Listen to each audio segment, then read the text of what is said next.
자, 고전 시각 9부터 진행하도록 하겠습니다. 첫 번째는 나물 캐는 노래예요. 이거 노동요거든요. 노동요. 앞에 써놓으시고 위로 올릴까요? 확대하고 좀 올릴게요.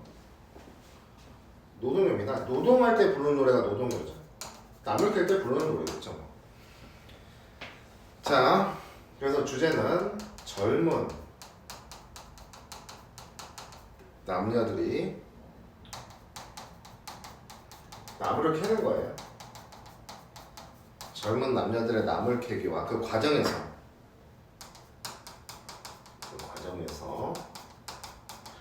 서로 나누는 인정 또는 연정. 연정이라는 건 뭐 이제 좋아하는 감정을 품는다는 게 연정이죠.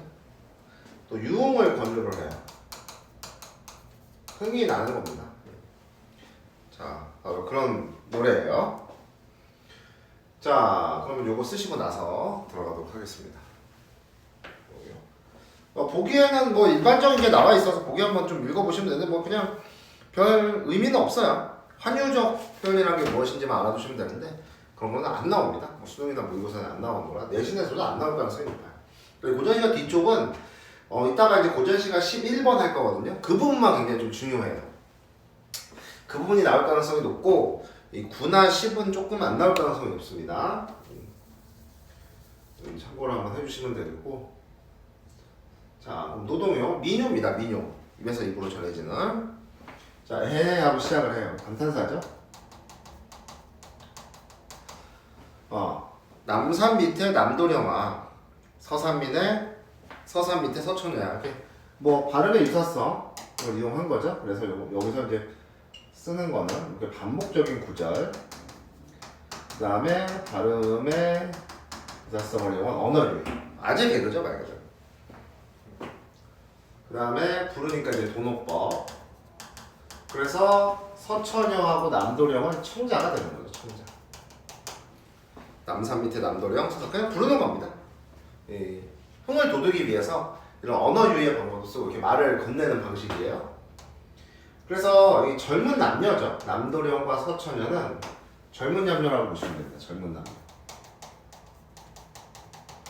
젊은 남녀예요. 그래서 강원도 금강산 유람 가서 즐기자 이런 겁니다.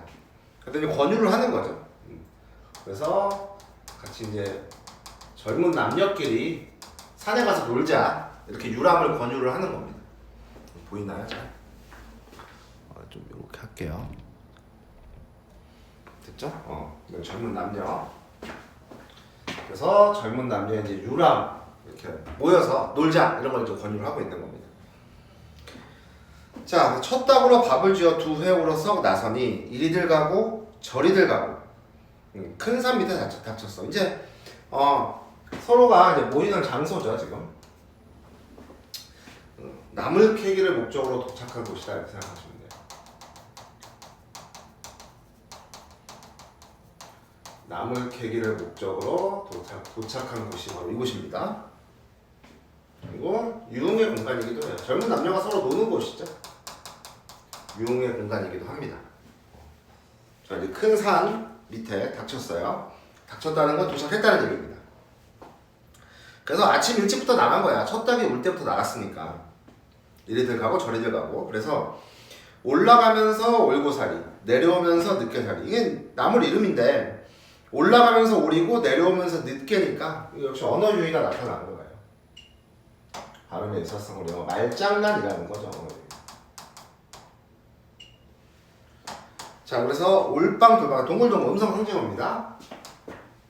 올방돌방 음성 상징어. 올방돌방에 삿가리 나물. 그러니까 쭉 지금 뭐가 되고 있어? 나물들이 열거가 되고 있습니다. 나물들이 열거가 되고 있어요. 올방 동글동글한 삿가리 나물, 쓰고 떫은 돌가지 나물. 그 돌가지 나물은 도라지 나물을 얘기하는 거예요. 우리가 도라지 나물 먹을 때 떫고 쓰잖아. 이렇저렇 점심 때 돼요. 점심을 먹고서 나물을 캐자. 이렇게 이제 나물 캐기의 과정을 보여주는 거죠. 자, 저 건네라. 저 건너에 바위에 물도 좋고 경치도 좋아요. 그러니까 풍경이 굉장히 좋다는 얘기죠. 저 바위 위에. 저기 가서 점심을 먹자. 즐기자 이런 얘기예요. 점심을 먹고. 권유를 하고 있어. 그 서처녀 밥을 둘러보니 여우 같은 서처녀가 싸온 밥, 여우 같은 쌀밥에다가 독쪽이 보리장을 발라놨어. 그러니까 여우 같은 쌀밥이라고 이제 비유를 하는 거죠. 여인이 싸온 이런 밥을 여우 같은 쌀밥이라고 하고 있습니다. 이번에 남도령밥을 보자고. 남도령밥을 보자. 서처녀밥, 남도령밥. 끌어나 보니 수박씨 같은 꽁보리밥. 그러니까 이런 민요나 노동요가 의미를 갖는 것은 당시에 좀 생활상을 엿볼 수가 있다는 거예요. 관념적이지 않고 굉장히 현실적이죠. 관념적이지 않고 굉장히 현실적이면서 우리가 당시에 뭘 엿볼 수 있다? 좀 생활상. 이런 밥을 먹었구나. 또 이렇게 젊은 남녀가 모여서 놀았구나. 이런 것들을 굉장히 실제적으로 알 수 있는 거예요. 저기서 나타나는 자연이라는 것은 단순히 우리가 이제 그런 어떤 자연 친화에서 보는 그런 강호 자연의 모습이 아니라 어떤 실제 현실의 자연의 모습이다. 여러분들 이렇게 생각하시면 되겠습니다. 자, 남들은 밥을 봤어요. 이제 수박씨 같은 거 다 비유하고 있는 거죠. 된장 한 술을 붙여놓고 소박한 음식이죠. 서로서로 교환을 해서 먹어요. 서로 이제 밥을 어떻게 하는 거야? 나눠 먹는 거예요. 자, 그래서 서춘의 밥과 남도령의 밥을 이렇게 좀 나타낸 거죠. 서로 이제 교환을 합니다. 그러니까 꽁보리밥, 쌀밥은 약간 좀 형편이 다른 것 같아요. 서로 좀 대비가 되는 게 있습니다. 서춘의 밥과 남도령 밥, 여우 같은 쌀밥에 보리장, 장도 좋아요. 그러니까 조금 서춘의 밥이 약간 좀 고급 클래스인 거죠. 서로 대비가 돼 있습니다. 점심 식사 하실 때 이때 마침 어느 때고 100년 기약의 완연해. 이렇게 밥을 나눠 먹으니까 서로 간에 연이 안 생길 수가 없어요. 얼씨구나 좋다, 얼씨구나 좋다 그러고 있어요. 그러니까 점심밥을 나눠 먹으니까 서로 그 연정이 싹 트는 거예요.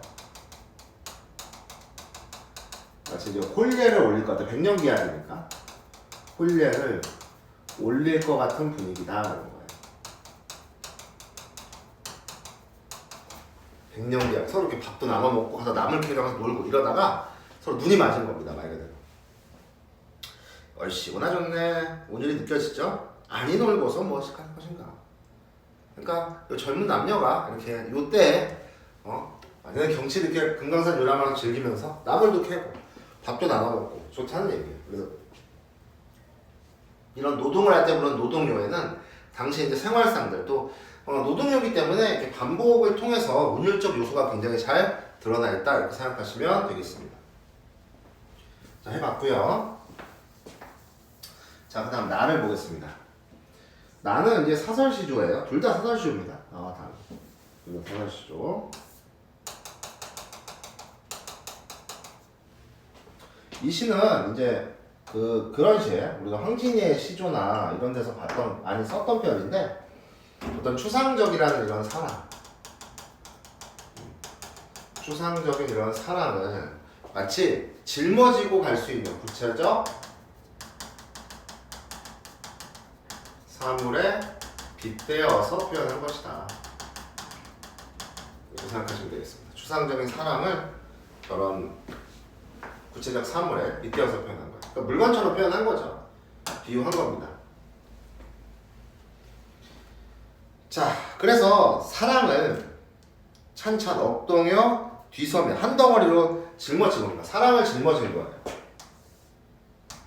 임을 향한 사랑을 짊어지고 있어. 짐처럼. 그쵸? 짐처럼 표현한 거예요. 나쁜 짐이 아닙니다. 그래서 태산줄령 굉장히 넘기 힘든 고개예요. 넘기 힘든 고개.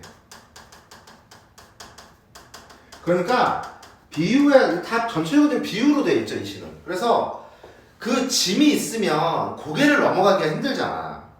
근데 내가 좀 더 편한 방법은 있죠. 그 짐을 어떻게 하면 돼요? 버리면 된단 말이야. 근데 버릴 수가 있습니까? 버릴 수가 없죠. 그래서 이제 뭐 그런 비유를 써서 넘기 힘든 고개, 또 무거운 짐 이런 것들이 그만큼 인과의 사랑을 지키기가 어떻다는 게 굉장히 어려워요. 임을 사랑하는 일에 어려움을 이야기하고 있어요. 임을 사랑하는 일이 그만큼 쉽지가 않은 일입니다. 자, 허이 뭡니까? 음성 상징어 위태어예요. 넘어갈지 그 뜻을 모르는 번님네는 버리고 가라고 해요. 왜 이렇게 힘들게 짊어지고 가냐? 번님네가 버리고 가라고 합니다. 버리고 가라고 하는 거예요.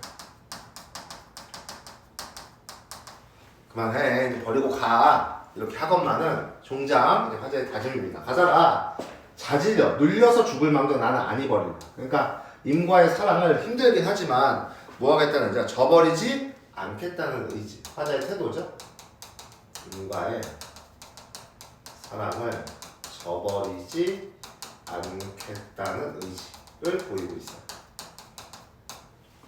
알겠습니까? 그러니까 뭐 전체적으로 다 비유가 쓰인 겁니다. 이 시는. 그래서 그런 비유들을 좀 잘 살펴보시는 게 굉장히 중요할 것 같아요. 다도 마찬가지로 되어 있습니다. 그걸 이제 뒤에 이제 뭐 보기에서 환유 뭐 이런 식으로 얘기가 나오는 거죠.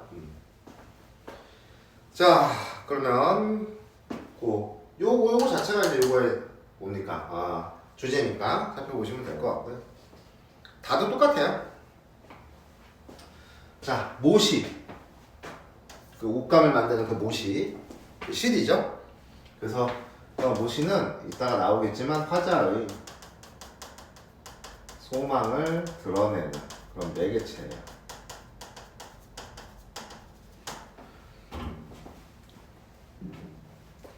그래서 3단은 이제 비벼 꼬는 겁니다. 못이 이렇게 실을 꼬는 거잖아요. 그래서 이리저리 삼아 두루 삼아 감삼다가 가다가 한가운데가 또 끊어져요. 또 끊어지거늘 호치 단순으로 하얀 치아와 붉은 입술로 홈빨며 감빨아. 그러니까 이 모시 실을 잇는 거예요. 끊어졌을 때 모시를 다시 잇기 위한 동작입니다. 모시를 잇기 위한 동작이에요.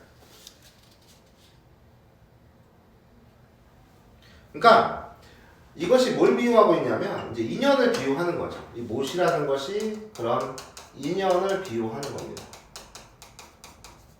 그러니까 이렇게 되는 거잖아요. 인연이 끊어질 수도 있잖아. 이렇게 또 끊어질 수 있잖아. 인연이. 그쵸? 인연이 끊어질 수도 있잖아. 그거를 다시 이으려고 노력하는 거예요. 인연을. 그래서 섬서목수 이거 가냘픈 여자의 소리입니다. 그러니까 화자가 누구라는 걸 알 수 있어? 여성이라는 걸 알 수가 있죠. 화자가 여성이라는 걸 알 수가 있어요. 그래서 사랑 또는 인연, 그렇죠? 그리고 우리 임사랑도 똑같다는 거야. 그쳐갈 때 이게 또 끊어지는 건 똑같은 거예요. 임사랑이 그쳐갈 때 저 모시같이 나는 이을 거라고, 이렇게 이을 거라고, 알겠지? 역시 임과의 사랑을 계속 이어가겠다라는 의지예요.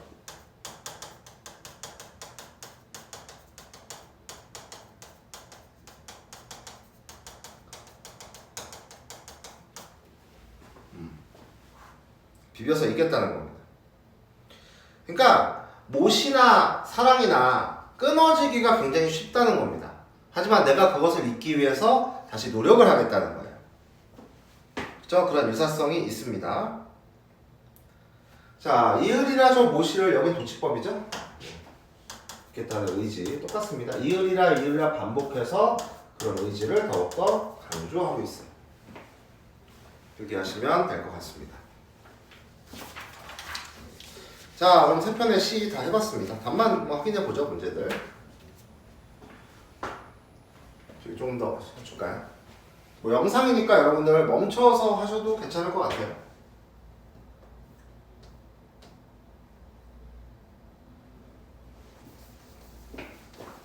그래서 환유적 사고가 뭔가 한번 읽어보시면 되죠. 빗대는 겁니다. 어떤 대상을 유추과 유사성을 지닌 대상, 그 유추의 방법을 쓰는 겁니다. 은유적 사고를 한 거예요, 그러면. 그래서 은유와 직유는 모두 은유적 사고, 속성이 같다는 거죠. 속성이 같은 거야. 그 다음에 한편 어떤 대상을 그와 인접성을 갖는 사물로 지시한다 환유적 사고예요. 주준여가 끓는다는 말은 물이 끓는다는 게 환유적 표현이에요. 그래서 언어 유희를 구현한다 이런 말이 나와 있습니다. 그럼 나머지는 한번 살펴보시면 되고요. 정답은 5번이죠. 그래서 5번은 임과의 사랑이 갖는 성격, 그죠? 내가 설령 죽는다 하더라도 임과의 사랑을 잊겠다 이런 얘기고, 저 모시가치 이율이라는 말로 임과의 관계에 대한 화자 의지를 드러낸 것은 역시 은유적 사고를 한 그런 결과다. 그쵸? 유사성이에요, 유사성. 그래, 맞아요. 자, 그렇게 보시면 되겠습니다. 그 다음에 2번, 기억과 니은. 기억은 큰 산이고, 태산줄령은 넘기가 어려운 거죠? 4번이겠네. 어려울 거 하나도 없습니다. 이거는 4번이고. 굉장히 쉬워요. 3번, 보기를 참고해야 가를 감상. 우리 알고 있어요. 노동요입니다. 그래서 정보들도 그 나물에 대한 정보도 굉장히 많이 제공을 하고 있잖아. 실무적 성격을 띈 것도 있고, 또 그리고 이성에 대한 관심, 연애 감정 이런 것도 나와 있습니다. 자, 그래서 정답 살펴보면 2번이 정답이죠. 어쩌라고 아는 거. 올고살이나 돌가지나물 그런 특성, 그죠? 그래서 그 나물 킥의 대상. 여기는 근데 올고살이 올라가면서 올고라의 돌가지나물은 실무적 성격도 있겠지만 그것보다는 뭐예요? 그런 어떤 흥미를 유발하거나 언어 유희적 성격을 좀 가지고 있죠. 그래서 정답은 2번으로 여러분들이 확인하시면 될 것 같습니다. 자, 그렇게 확인하시면 되겠고요. 자, 다음 10번. 요 가는 제가 볼 때 잡가거든요. 이거는 안 나올 것 같아요. 이 초한가는 뭐 할만한 게 없습니다. 이거 굳이 왜 넣는지 모르겠어요. 이게 잡가인데 이거 뭐 모의고사나 수능에도 나올 일이 사실은 거의 없고요. 나오면은 뭐 한번 하겠지만 사실은 제 생각에는 요거 할 필요가 없습니다. 요거 할 필요가 없고 그냥 왜냐면 이게 각주가 너무 많고요. 여러분들이 그냥 별로 할 필요가 없으니까 답만 좀 확인하는 좀 그런 내용이고 나중에 해설만 좀 보시면 되겠고요. 나는 중요해요. 나는 한번 봐야 됩니다.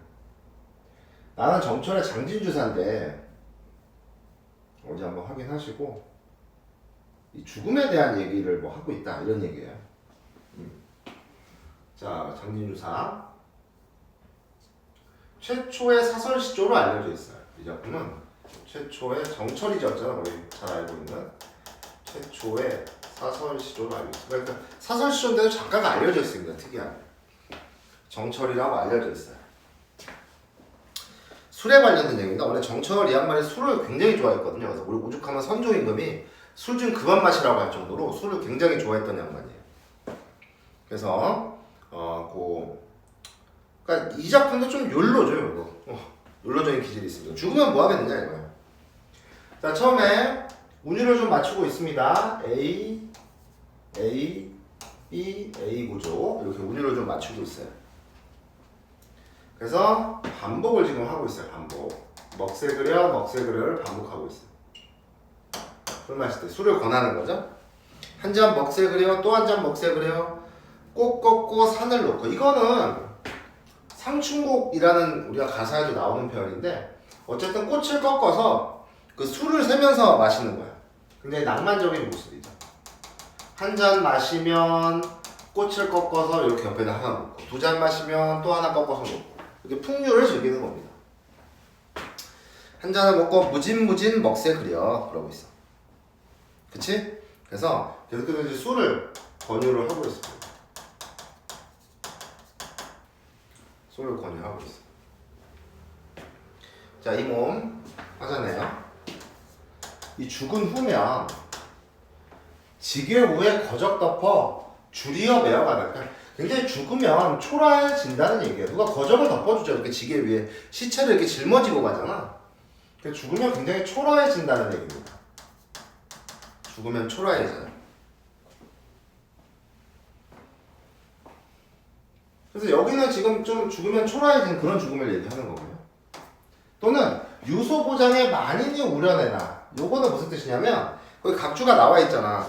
근데 유소 보장이라고 하는 거는 그 어떤 비단으로 된 이제 그런 장막, 천 같은 거거든. 그거를 상여, 그 관 위에다가 그거를 이제 올려놓는 거죠. 굉장히 이거는 화려한 죽음이에요.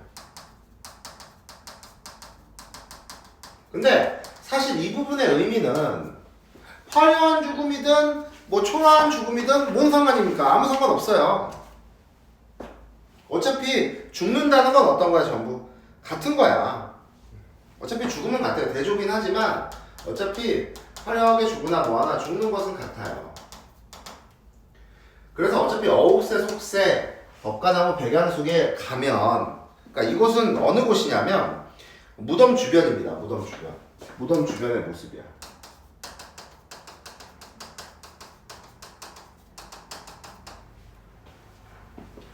그래서 거기 가면 어차피 흰 달의 바람이 혼자 삭막하죠 좀. 무덤 주변의 모습이 보기 힘들겠네. 무덤 주변의 모습이 좀 삭막하다. 삭막함이 있다. 그렇게 생각하시면 되겠어요.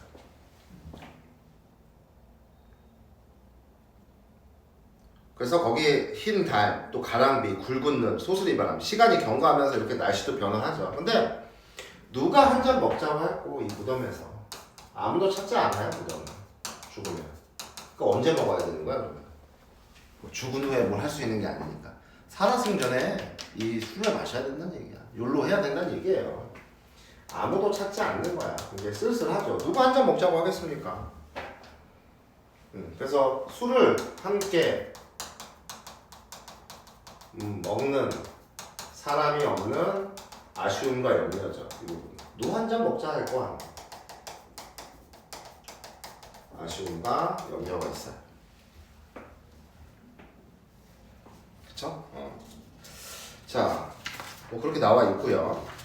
하물며 무덤 위에 잔나비 휘파람 불 때, 이 잔나비 휘파람 불다는 건 좀 쓸쓸한 역시 분위기가 형성이 되는 거예요. 청각적 이미지죠? 하강적 이미지이기도 합니다. 청각적 이미지이면서 하강적 이미지이기도 해요. 무덤 위에 잔나비가 휘파람 만약에 분다면 뉘우친들 어떠리? 이미 그때서야 뉘우친들 소용이 없다.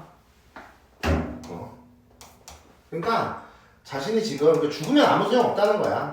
현재 이렇게 술을 즐기는 것을 합리화하고 있어. 임금까지 나서서 술 그만 처먹으라고 하니까.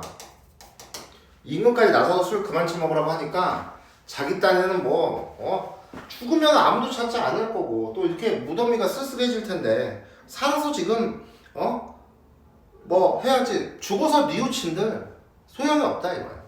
살아서 즐겨야 된다는 얘기죠.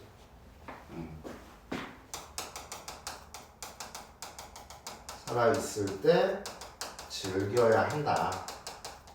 그런 얘기를 하고 있는 겁니다. 됐어? 그러니까 죽은 후에 후회도 아무 소용없다.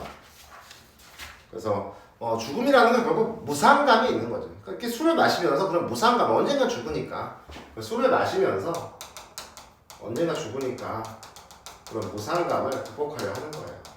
그리고 지금 즐겨야 된다 이런 얘기입니다. 자, 됐습니까? 자, 간은 됐고요. 간은 내는 게 좀 이상한 거예요. EBS에 그런 게 실려 있습니다. 자, 3, 4번 정답만 빨리 하고 넘어가면 3번의 정답은 4번이죠. 이 몸의 욕망이 죽음의 불가피성을 넘는 게 아닙니다. 그런 것을 이제 잊기 위해서 술을 마시는 거죠. 자, 그다음에 기억과 니은 내용.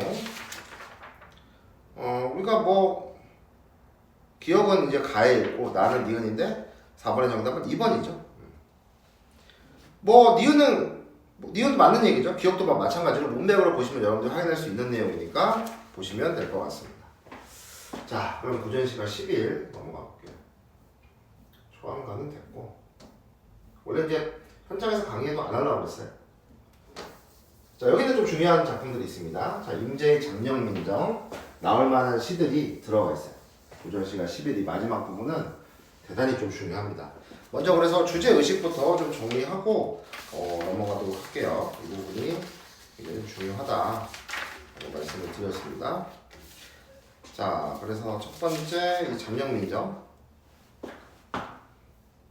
한시입니다. 한시. 여러 줄로 되어 있기 때문에 이걸 오원 고시의 한시라고 해요. 한시고 그 다음에 나라에 대한 걱정과 우국이죠. 우국의 시들을 우리가 살펴볼 거예요. 나라에 대한 걱정과 현실에 대한 비판.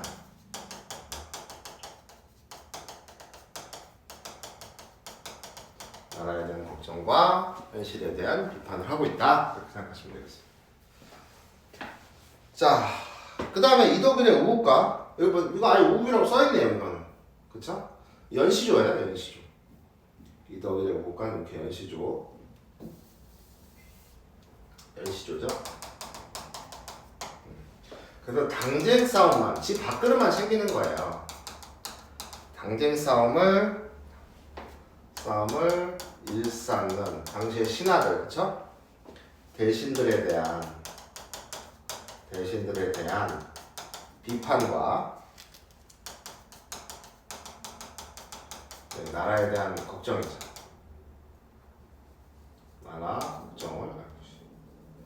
나라를 걱정을 하고 있습니다. 우국하고 있는 거죠. 됐습니까? 보기 한번 볼게요. 보기 한번 보겠습니다. 보기 어디 갔어? 여기 나와 있네. 우국, 나라를 걱정하는 마음입니다. 우국의 마음을 담은 그런 시가에는 나라의 위태로운 현실에 대한 작가인지, 그쵸? 나라의 위태로운 현실이 드러나 있어. 이러한 작품에서 작가는 나라의 위기 속에서도 자신의 안위만을 살피는 위정자에 대한 비판과 권기의 뜻을 드러냅니다. 그러니까 자신의 안위, 당쟁 싸움에 몰두하고 자기 밥그릇만 지키고 있는 거야. 그러니까 요즘하고 뭐 크게 다를 바 없는 모습이죠. 그래서 비판을 하고 권계, 이렇게 하라, 이렇게 해야 한다라고 얘기를 하는 거예요. 그래서 국가의 안정적인 경영을 위해 이들이 해야 할 역할을 제시하기도 합니다. 작가는 그래서 훌륭한 인재가 능력을 발휘하지 못하는 상황, 그쵸? 안타까워요. 인재 등용이 제대로 이루어지지 않는 현실을 비판, 또 자신의 포부를 드러내기도 한다. 자신을 알아주지 않는 현실도 안타까워해요. 이런 것들이 가와 나에 어디에 드러나 있는지 좀 살펴보겠습니다. 자, 이 두 시는 중요해요. 우리 앞에 있는 시들하고 똑같이. 자, 여기는 처음에 비유하고 있습니다.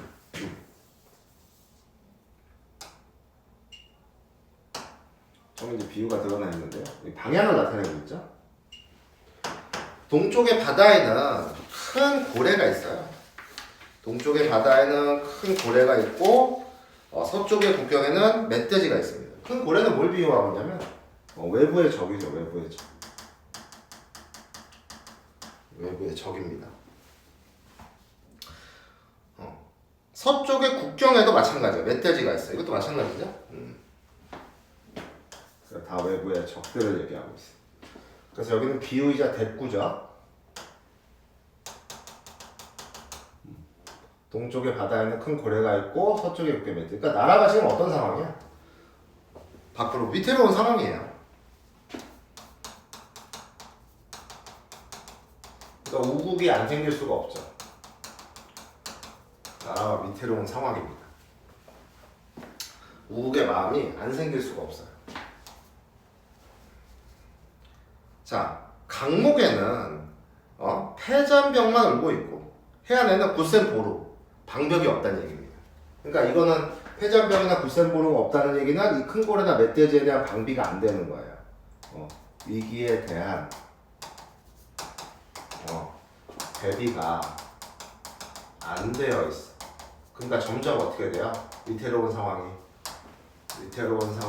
어떻게 되고 있습니까? 더 고조되고 있어. 그러니까 이거와는 전혀 반대가 돼 있죠. 지금 굳센 보루가 전혀 없어요. 패잔병만 울고 있고. 그러니까 지금 이런 상황과는 전혀 반대되는 얘기입니다. 방비를 전혀 제대로 방비가 안 돼 있어. 그러니까 조선의 변방이라는 곳이 굉장히 위태롭다는 얘기죠. 조선의 변방이. 자, 물어봅니다. 조정에서는 좋은 계체가 대놓고 얘기해요. 조정에서는 좋은 계체가 비판의 대상이죠. 지금 조정은. 좋은 계책을 왜 안 세우냐고. 직접적인 비판입니다. 직접적인 비판. 지금 나라가 굉장히 위태로운 상황인데 보통은 이제 빗대거나 우리가 풍자하지 않습니까? 근데 대놓고 강하게 지금 비판을 하고 있어요. 그만큼 이제 굉장히 마음이 큰 거죠. 몸보심만 꾀한다면 대장부이냐. 대장부가 아닐 것이다. 그런 얘기예요. 서리법이죠. 그러니까 몸보심만 꾀한다면 대장부가 아니라고. 자기의 희생을 해야 된다는 거야. 자기의 안위만 꾀하면 대장부가 아니라는 거죠. 이것도 직접적인 비판이죠.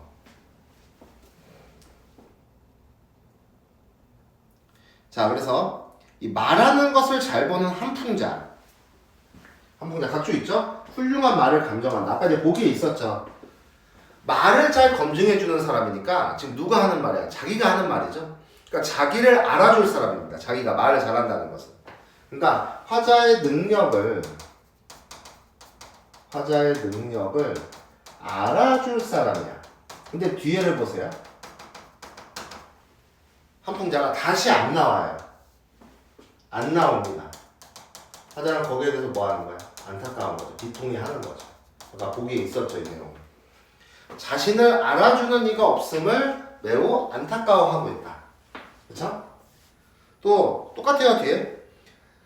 전력만은 부질없이 귀가 쳐졌어. 전력만은 화자 자신입니다. 그래서 인재이자 그 인재가 곧 누구예요? 화자 자신이잖아. 인재이자 또 화자 자신. 전력만은 부질없어요. 왜? 잘 쓰이지 않으니까 부질없이 귀가 쳐졌어. 즉 인재가 능력을 여기도 이제 전력만 비유한 거죠. 발휘하지 못하는 현실을 얘기하고 있다.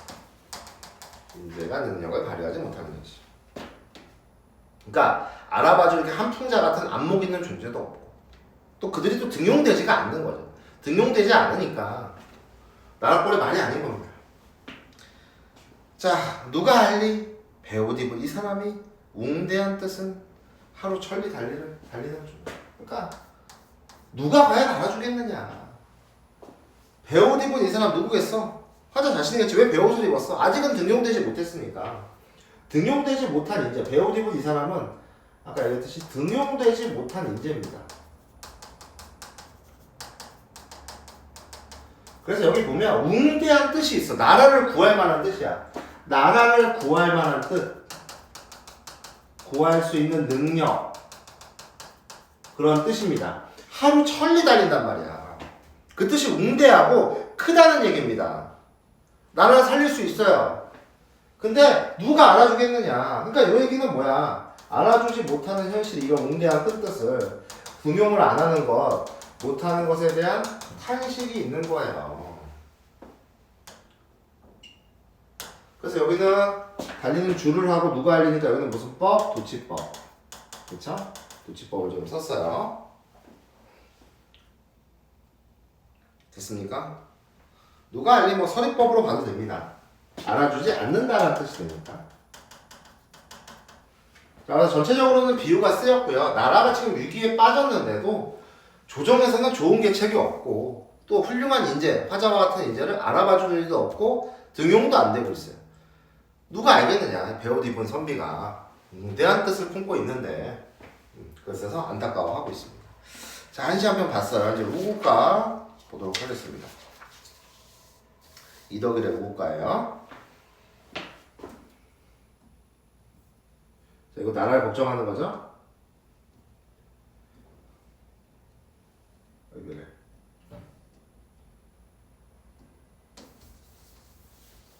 자, 보시면 학문을 후리치고 반모를 하는 뜻은, 자, 학문을 하지 않고 반모를 해요.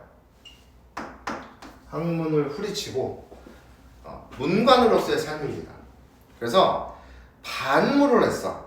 지금 문관이 무관이 됐다는 뜻이에요. 지금 학문을 후리쳤다는 건 학문을 버렸다는 얘기예요. 문관이 무관이 됐다는 거예요. 그럼 우리는 궁금하죠. 왜냐? 당신은 문관을 더 쳐주던 시대니까. 무관보다는 장수들보다는 문관, 학문을 연구하던 문관 그런 관리들을 더 쳐주던 시기니까. 왜 그러면 익혀오던 학문을 버리고 무를 선택하게 됐느냐?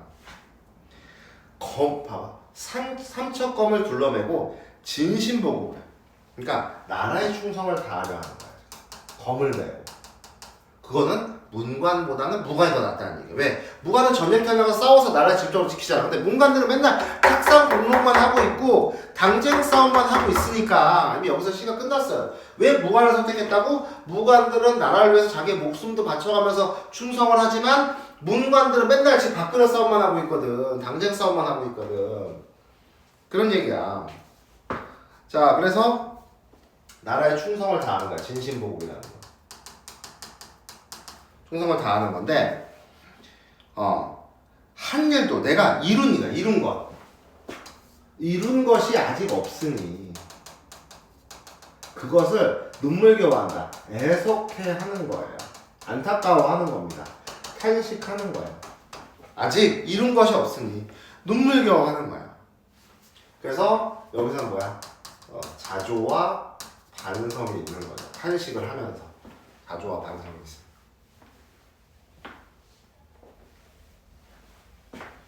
그래서 자, 삼수 봅시다. 이수가 지금 빠졌어.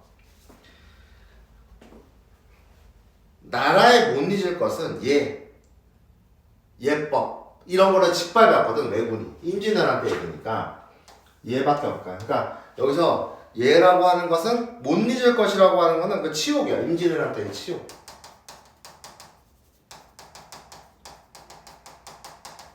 그거는 못 잊는다는 얘기야. 우리나라 예법을 다 더럽혔거든. 의관몽 이게 바로 예예요. 예. 이거를 더럽혔다고. 의관몽을 이대도록 더럽혔어. 그러니까 외적에 대한 분노죠. 이관몽을 이거 예를 문화 뭐 예법 이런 것들을 다 더럽혔다는 얘기야. 문화나 예법 같은 걸 다 더럽혔어.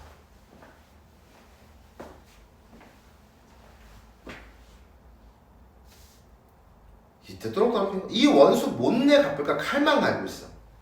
알겠지? 복수를 하고 싶은 거야. 이 원수를 갚고 싶은 거야. 이거를 이제 한자성어로 비분 관계라고 그래. 지금 원수를 갚고 싶어 이 외적들에게. 그러니까 세 번째 수는 이 외놈들에 대한 적개심이 있는 거죠.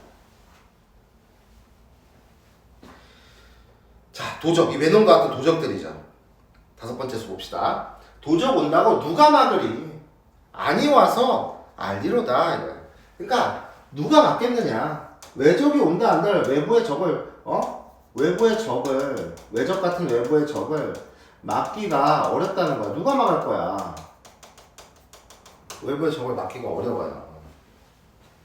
도적 온다고 네가 막 아니 와서 알리로다. 320주에 그 나라에 이제 주가 320주가 퍼져 있으니까 320주에 누가 힘써 하겠느냐. 서리법이에요. 다 이렇게 서리법이 많은 거는 의문영험이 많은 건 탄식이 굉장히 많은 거야 지금. 누가 힘써서 하겠는가. 누가 힘써서 막겠는가. 문제 제기하고 있는 거예요. 문제를 제기하고 있는 겁니다. 아니 우리 애고한들 이 인심을 피폐한 인심에 대한 탄식. 누구 하나 나서서 희생하려고 하지도 않고 나라를 위해서 뭔가 하려고 하지 않아. 그런 피폐한 인심에 대한 탄식입니다. 다 의문영어미가 굉장히 많죠. 탄식이 굉장히 많다는 거예요. 피폐한 인심에 대한 탄식이 있어요.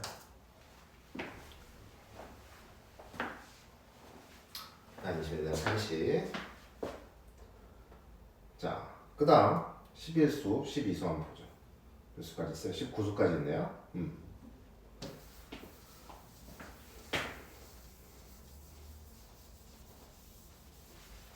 자, 그 다음에 쭉 갑자기 11수로 넘어갔어. 많이 넘어갔죠? 내용이 좀 많이 달라집니다. 자, 배나 공부 대답. 배틀을 아무리 짜봐야 세금을 내는 거예요, 세금. 쌀지요, 요역, 공역을 대는 거죠. 이제 당시에 이제 백성들이 뭐 세금을 이렇게 어떤 물품으로 내는 것도 있지만 노동으로 내는 것도 있거든. 요역이라니까 노동으로 세금을 내는 거야. 여기 대구법이죠. 그러니까 뭘 열심히 돈 벌어봐야 세금으로 다 내고 쌀 아무리 만들어봐야 요역으로 뭐 다 나가요. 노동으로 세금 내는 거 노동이라고 어쨌든 대신 내는 거죠. 대신 요역이라고 하는 건 대신 내는 겁니다. 그러니까 노동으로 갚든지 아니면 그걸 물품으로 쌀 같은 걸로 내든지 뭐 이런 거라고 생각하시면 돼요. 어쨌든 둘 다 세금을 내는 거야. 그러니까 백성들이 굉장히 고통을 겪고 있는 거죠. 뭐 해봐야 나라에 다 갖다 바치니까. 그래서 옷벗은 적자. 백성이죠, 백성. 백성들이 배고파서 서러워한다. 그 고통에 대한 연민이 있는 겁니다. 원가 때 이들 알아서 선정을 베풀어. 그러니까 주체는 당연히 누구겠어요? 임금이겠죠. 그래서 선정을 베풀어 주기를 바라는 거예요. 임금이. 백성들이 고통스러워하니까. 그러니까 안 그래도 먹고 살 것이 없는데 다 세금 내고 뭐 내고 하니까 이거 안 되는 거예요. 자, 다음 12수 봅시다.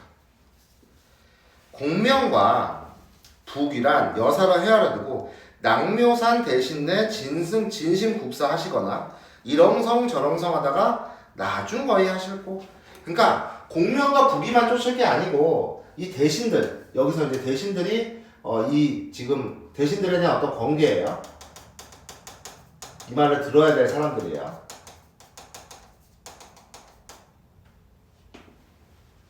그래서 공명과 북이보다 나라에 대한 걱정을 더 해야 된다는 얘기입니다. 공명과 북이보다 뭐에 대한 걱정? 나라에 대한 걱정을. 이게 대신들이 했으면 하는 거죠. 이 화자의 소망이죠. 이렇게 저렇게 이렇게 지금 너네들이 하는 모습을 나중에 너네가 어떻게 하려고 그러느냐. 진심으로 걱정을 해야 된다. 그러니까 대신들에 대해서 이런 것만 추구하고 있는 거야. 자기 밥그릇만. 그러니까 비판과 관계가 있는 거죠. 이렇게 저렇게 하라라고 얘기하고 있는 거예요. 그렇죠? 뭐 그런 부분은 어려울 게 없습니다. 자, 그 다음 19수 한번 보겠습니다. 19수. 이것이 다 옳으면 저것이라고 다 그르랴. 서리법이에요. 두 편이 같아서 이 싸움 아니만해. 이거야. 그러니까 여기가 다 옳으면 저기가 과연 그러겠느냐 하는 얘기예요. 19수. 안 넘어갔네. 필기 때문에 안 넘어갔어. 그러니까 지금 상황은 뭐냐면 일이 다 옳으면 적이라고 다 그러겠느냐, 잘못되었겠느냐. 그러니까 상황은 당쟁 싸움의 상황인 거예요. 당파 싸움, 당쟁 싸움을 하고 있는 거예요.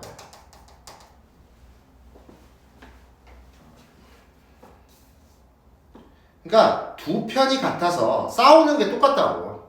이 싸움이 아니 멈춘다. 그러니까 싸움이 멈추질 않아요.